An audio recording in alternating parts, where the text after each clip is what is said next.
என் அன்பு மகனே, என் அன்பு மகளே, சற்று நேரம் இதை கேள். இது உன் வாழ்க்கையை மாற்றும் வார்த்தையாக கூட அமையலாம். இது கடவுள் தரும் வார்த்தை. இதை விசுவாசி. இப்போதும் நாம் இந்த நேரத்தில் எதை பற்றி பார்க்க போகிறோம் என்றால், கடன் தொல்லை. ஆம், கடன் என்பது இப்பொழுது ஒவ்வொருவருடைய வாழ்க்கையிலும் ஒரு தவிர்க்க முடியாத ஒன்றாக அமைந்துவிட்டது. கடன் இல்லாமல் இப்பொழுது இருப்பதே பெரிய ஆச்சரியமாக இருக்கிறது. ஆனால் தேவன் நமக்கு கடனை பற்றி நீதிமொழிகள் 22:7 கூறியது என்ன என்றால், கடனாளி கடன் கொடுத்தவனுக்கு அடிமை. அதாவது இதன் பொருள் என்ன என்று பார்த்தீர்களானால், கடன் வாங்கியவன் கடன் கொடுத்தவனுக்கு அடிமையாக இருக்கிறான், அடிமையாக நடத்தப்படுவான் அப்படிங்கிறது தான் பொருளாக இருக்குது. இது 100% உண்மை. பைபிள் சொன்னது எதுவுமே தவறாக முடிந்தது கிடையாதுங்கிறதுக்கு இது ஒரு பெரிய எக்ஸாம்பிள். அதாவது பார்த்திங்கன்னா, நம்ம இப்போ ஒருத்தங்கிட்ட கடன் வாங்குகிறோம் அப்படின்னா, ஒரு வாரம் அவங்க கடன் கேட்கும்போது நம்மளால் கொடுக்க முடியலை அப்படின்னா ஓகே அப்படின்ட்டு போயிடுவாங்க.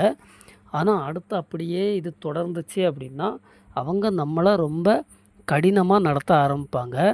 அதுக்கப்புறம் நம்ம என்ன நடக்குதுன்னு பார்த்திங்கனாலே தெரியும். நம்ம கடன் வாங்கினவங்க கடன் கொடுத்தவங்கள பார்த்து பயப்பட ஆரம்பிச்சிருவோம், ஓடி ஒளிய ஆரம்பிச்சிருவோம், அவங்க பேச்சுக்கு கீழ்ப்படிய ஆரம்பிச்சிருவோம். இதைத்தான் பைபிள் சொல்லியிருக்கு, கடனாளி கடன் கொடுத்தவனுக்கு அடிமை அப்படின்னு சொல்லிட்டு.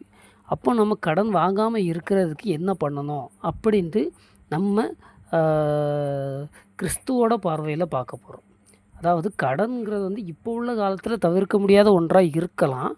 ஆனால் வேதம் என்ன சொல்லுது அப்படின்னு பார்த்திங்கன்னா, தேவையில்லாத கடனை தவிர்க்க வேண்டும் அப்படின்னு சொல்லுது. நமக்கு இயேசுவும் இதைத்தான் நமக்கு கற்றுக் கொடுக்குறாரு. தேவையில்லாமல் நீங்கள் ஒரு ஆடம்பர வாழ்க்கைக்கு நீங்கள் கடன் வாங்கினீங்கன்னா அது உங்களோட பெரிய முட்டாள்தனம் அப்படின்னு தான் சொல்லலாம். தேவையில்லாத கடன் வாங்கினாலே நீங்கள் பள்ளத்துக்குள்ளே நீங்களே குழி தோண்டி உள்ளே உட்கார போகிறீங்க அப்படின்னு தான் அர்த்தம். அது மட்டும் இல்லாமல் நீங்கள் சம்பாதிக்கிறத விட அதிகமான கடன் வைக்கக்கூடாது அப்படின்னு தெரிஞ்சுக்கோங்க.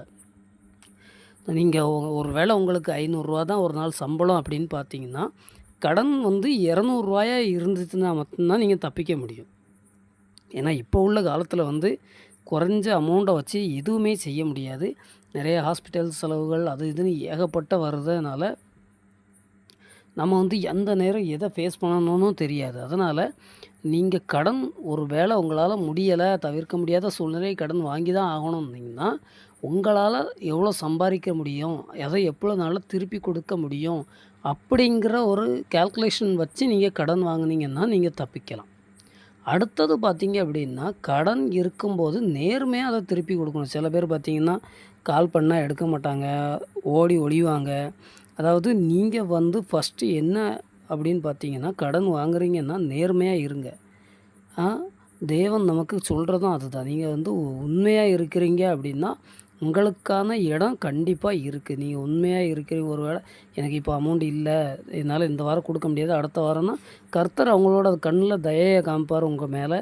கண்டிப்பாக அவங்க உங்களை எதுவுமே சொல்ல மாட்டாங்க. அவங்க சரி ஓகே அப்படின்னு சொல்லிட்டு போயிடுவாங்க. ஆனால் நீங்கள் பொய் சொல்லி ஏமாற்றிக்கிட்டு அலைஞ்சிங்கன்னா கண்டிப்பாக அவங்க உங்களை பார்க்கும்போது ஒரு பெரிய கோபந்தான் வரும். இது உங்களை கடனாளின்னு மட்டும் இல்லாமல் பெரிய துரோகி மாதிரி காமிக்க வேண்டியதாயிரும். அடுத்து பார்த்திங்கன்னா, நீங்கள் தேவன்கிட்ட ஞானத்துக்காக ஜெபிங்க.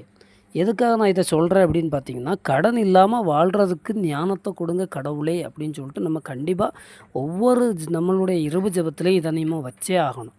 ஏன்னா கடன் இல்லாமல் இருக்கிற வாழ்க்கை அது கடன் இருக்கிறவங்ககிட்ட கேட்டால் தான் புரியும்.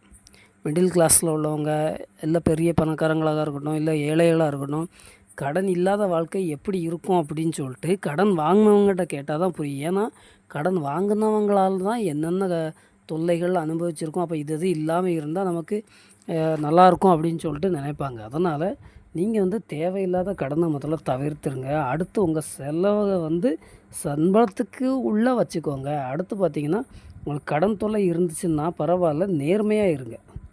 நேர்மையாக திருப்பி கொடுங்க, நேர்மையாக பதில் சொல்லுங்கள். அடுத்து பார்த்திங்கன்னா, ஞானத்துக்காக ஜெபிங்க கடவுள்கிட்ட.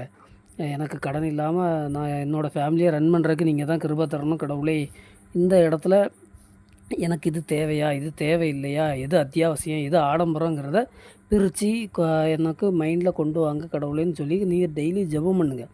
இது வந்து என்ன வரும் அப்படின்னு சொல்லினா, தேவன் நமக்கு வந்து கடன் இல்லாத வாழ்க்கை சுமையை வந்து நமக்கு கடவுள் வந்து கொடுக்குறதுக்கு ஆயத்தமாயிருக்கு. இதில் ஒரு உண்மையான ஒன்று என்னன்னு பார்த்தீங்கன்னா, நம்ம எல்லாருமே என்னென்னா பாவத்தின் கடனில் வந்து இருந்தோம்.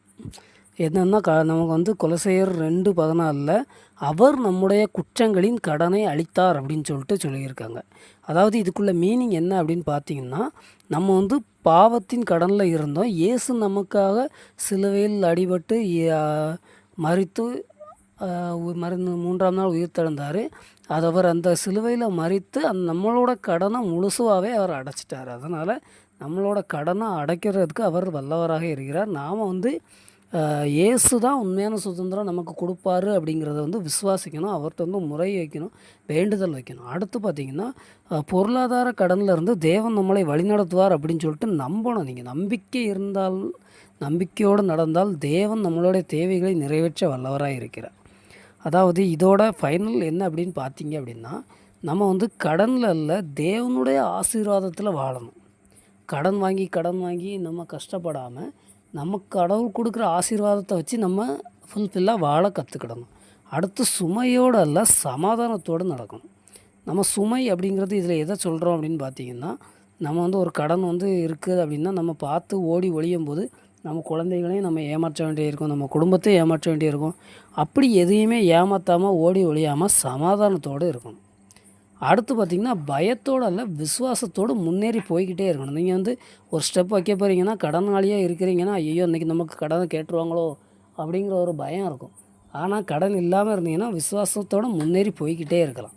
நம்ம இதிலேருந்து என்ன தெரியணும் அப்படின்னா, கடன் வந்து இன்றியமையாதவே இருந்தாலும் நம்ம ஞானமாக தேவன்கிட்ட ஞானத்தை கேட்டு ஞானமாக வழி நடத்தணும் அப்படின்னா கண்டிப்பாக கடன் இல்லாத வாழ்க்கையை கர்த்தர் தருவார்.